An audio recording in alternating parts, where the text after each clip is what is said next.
নমস্কার প্রিয় বন্ধুরা, প্রভু যিশুর নামে আপনাদের সবাইকে অনেক ভালোবাসা ও আশীর্বাদ। আমি মলয় দাস, জিজাস লাভ বেঙ্গলি চ্যানেলে আপনাদের সবাইকে আরও একবার আন্তরিক স্বাগতম জানাই।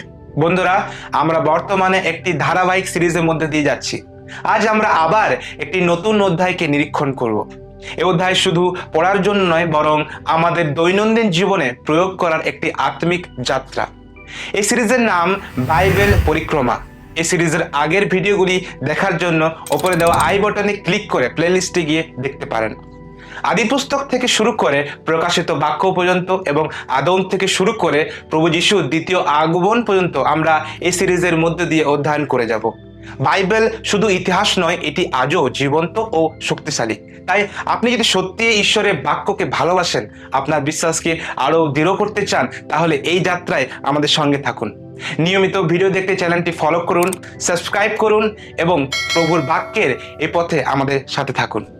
চলুন আমরা আরেকবার ঈশ্বরের পথে হাঁটি। বাইবেলের আদি পুস্তক 6 অধ্যায়টি অত্যন্ত গুরুত্বপূর্ণ।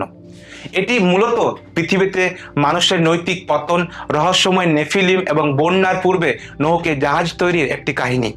পৃথিবীতে যখন মানুষের সংখ্যা বাড়তে শুরু করলো, তখন এক অদ্ভুত ঘটনা ঘটলো। বাইবেলে বর্ণনায় বলা হয়েছে, ঈশ্বরের পুত্রেরা মনুষ্যদের কন্যাদের সৌন্দর্য দেখে তাদেরকে বিবাহ করতে শুরু করলো। এর ফলে পৃথিবীতে এক বিশালকায় ও পরাক্রমশালী জাতির জন্ম হলো, যাদের বলা হয় নেফিলিম। এই কারণে আমরা দেখতে পাই মানুষ আর শুধুমাত্র রক্তে মাংসের মানুষ রইল না, কিন্তু তার মধ্যে মিশ্রণ হলো স্বর্গীয় প্রাণীদের। এই কারণে মানুষ হলো অশুদ্ধ, আর তিনি মানুষের আয়ুকে সীমিত করলেন। কিন্তু মানুষের আয়ু সর্বোচ্চ 120 বছর বয়সে সীমিত করে দেওয়া হলো।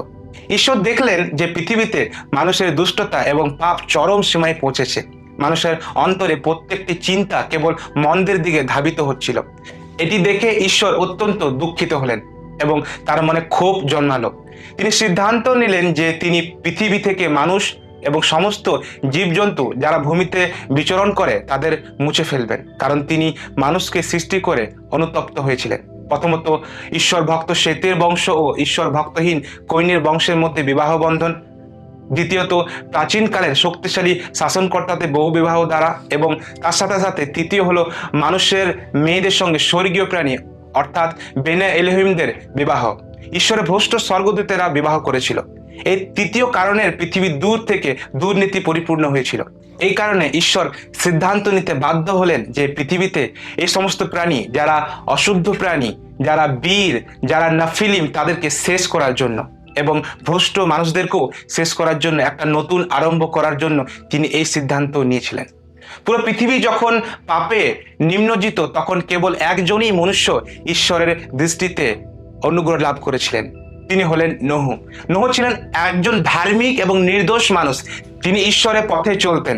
তার 3 পুত্র ছিল, সেম, হাম এবং জাফত। পৃথিবী তখন সহিংসতা ও দুর্নীতিতে ভরে গিয়েছিল। ঈশ্বর নোহকে বললেন, আমি সমস্ত প্রাণীকুলকে শেষ করার সিদ্ধান্ত নিয়েছি, কারণ তাদের কারণে পৃথিবী সহিংসতায় পূর্ণ। আমি পৃথিবীর সাথে তাদেরকেও ধ্বংস করব। ঈশ্বর নোহকে রক্ষার জন্য একটি বিশাল জাহাজ তৈরির বিষয়ে নকশা দিলেন। এটি গোফর কাঠ দিয়ে তৈরি করতে হবে এবং এর ভেতরে পিচ বা আলকাতরা দিয়ে জলরোধী করতে হবে। জাহাজটি হবে 300 হাত লম্বা, 50 হাত চওড়া এবং 30 হাত উঁচু। এতে একটি জানলা এবং পাশে একটি দরজা থাকবে। জাহাজটি হবে 3 তলা বিশিষ্ট। ঈশ্বর ঘোষণা করেছিলেন যে তিনি পৃথিবীতে এক মহাপ্লাবন পাঠাবেন, যা আকাশের নিচে সমস্ত প্রাণ নিভে যাবে। কিন্তু নোহের সাথে তিনি একটি সন্ধি করেন। নোহকে নির্দেশ দেওয়া হলো তিনি যেন তার পরিবার, স্ত্রী, পুত্র ও পুত্রবধূদেরকে নিয়ে জাহাজে প্রবেশ করেন। পৃথিবীতে প্রাণের অস্তিত্ব টিকিয়ে রাখতে প্রতিটি প্রজাতির পশু পাখির মধ্যে থেকে এক জোড়া করে পুরুষ ও স্ত্রী করে জাহাজে নিতে বলা হলো। এছাড়া তাদের এবং পশুদের খাবারের জন্য সব ধরনের খাদ্যদ্রব্য সংগ্রহ করতে নির্দেশ দেওয়া হলো। নোহ ঈশ্বরের প্রতিটি নির্দেশ হুবহু পালন করলেন। এভাবেই মহাপ্রলয় থেকে রক্ষা পাওয়ার প্রস্তুতি সম্পূর্ণ হলো। আদি পুস্তক 6 অধ্যায় থেকে আমরা বেশ কিছু গুরুত্বপূর্ণ শিক্ষা পেতে পারি। প্রথমত, এটি আমাদের মানুষের পাপের গভীরতা এবং ঈশ্বরের বিচারের নির্দেশকে দেখায়। দ্বিতীয়ত, নোহের বাধ্যতা এবং ঈশ্বরের প্রতি তার বিশ্বাস আমাদেরকেও বিশ্বাস এবং বাধ্যতার প্রয়োজনীয়তাকে বোঝায়। তৃতীয়ত, জলপ্লাবনের ঘটনাটি ঈশ্বরের করুণার এবং নতুন আরম্ভের প্রতিশ্রুতিরও একটা প্রতীক। আমি বিশ্বাস করি আদি পুস্তক এই অধ্যায়ের মাধ্যমে আপনারা কিছু শিখতে পেরেছেন। আরও বিশদ জানতে, যেমন স্বর্গের পতিত স্বর্গদূতদের বিষয়ে এবং নফিলিমদের বিষয়ে জানতে, অথবা জলপ্লাবনের বৈজ্ঞানিক এবং প্রত্নতাত্ত্বিক প্রমাণ জানতে, বা নোহের জাহাজের ভৌগোলিক স্থান এবং প্রমাণ সংক্রান্ত অনুসন্ধান জানতে, অথবা আজকের অধ্যয়ন থেকে আরও কিছু গভীরভাবে বুঝতে চাইলে আপনারা নিচে দেওয়া ডিসক্রিপশন বক্সে গুগল ফর্মের মাধ্যমে আপনাদের প্রশ্ন এবং প্রার্থনাগুলি লিখে পাঠাতে পারেন।